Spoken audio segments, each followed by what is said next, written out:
Is your faith pointless? Are you living in compromise? The key word there is living, practicing, not falling short. As we remember the resurrection of Christ, the victory over death, and the beauty of our salvation, are we using our victory, picking and choosing verses to suit ourselves or to suit God? Let's break this down, and at the end, let's see what our call to action will be. Welcome to Keeping It Real with GmaJo in faith and in truth. Let's jump right in.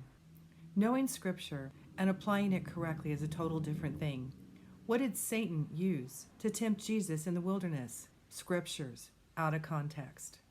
I'm going to hit several ministries and topics today. I'll paraphrase the verses, and you tell me if you can discern error from truth. Healing ministries. Do you hold to? Ask and it shall be given to you. And forget? Paul not just asking, but pleading with God 3 times to remove the thorn in his flesh. And God said, no, my grace is sufficient for you. Prosperity gospel. Do you hold to? Whoever sows bountifully will also reap bountifully. And forget?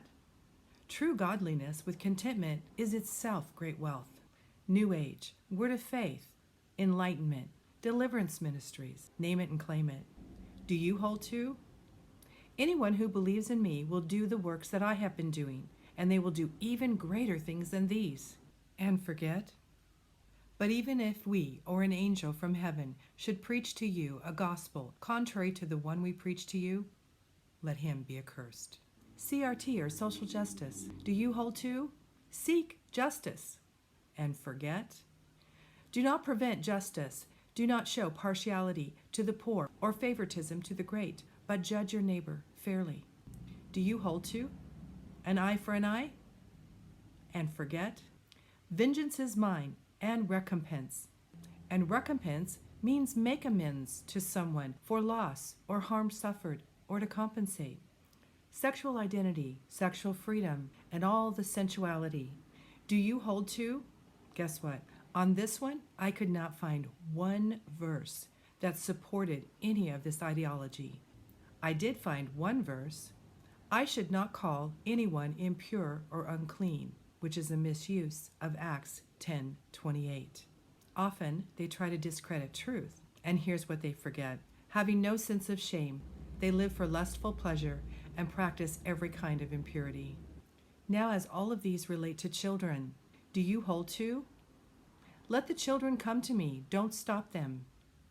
And forget that if anyone causes one of these little ones to stumble, it is better that a millstone be tied around their neck and they were thrown into the sea. How about loving others? Do you hold to? Love your neighbor as yourself.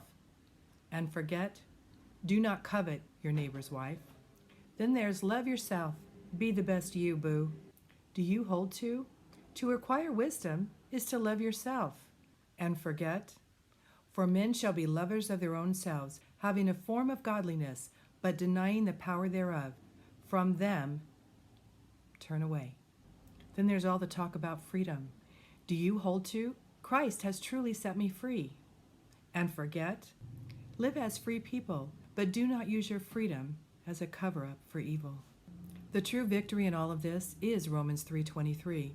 We've all fallen short of the glory of God. And John 11:25. When Jesus said, I am the resurrection of life. Anyone who believes in me will live even after they die. Here's the other side of that coin, and here's the warning. Matthew 7:21-23. Not everyone who says to me, Lord, Lord, will enter the kingdom of heaven, but only the one who does the will of my Father who is in heaven. Many will say to me on that day, Lord, Lord, did we not prophesy in your name? And in your name did we not drive demons out? In your name did we not perform miracles? Then I will tell them plainly, I never knew you. Away from me, you evildoers. So here's the list in summary. Healing ministries, prosperity gospel, New Age, Word of Faith, name it, claim it, Enlightenment, Deliverance, social justice, CRT, sexual identity, sexual freedom, sensuality, love others, love yourself, be the best you, boo, freedom, I can do and be anything I want to. As we walk in victory and we know that we fall short, let's not practice or live in compromise. And that's the key word, practicing, living in it, picking and choosing the verses to fit the way I want to live and not to fit the way that God is asking us to live. What are some ways that we can see if these ideologies are in error or in truth. Be mindful of the context. Allow the Bible to prove the Bible. Cross-reference scriptures to get a full and accurate understanding of truth. Many of these ideas and many of these teachings have a grain of truth. But again, that's what Satan did with Christ. He quoted scripture out of context to tempt him. And then Christ used accurate scripture to push back at what the enemy was trying to do. Let's move right in to our call to action and our challenge verse. Proverbs 3:21 through 26. My child, don't lose sight of common sense and discernment. Hang on to them, for they will refresh your soul. They are like jewels around your necklace. They keep you safe on your way, and your feet will not stumble. You can go to bed without fear, and you can lie down and sleep soundly.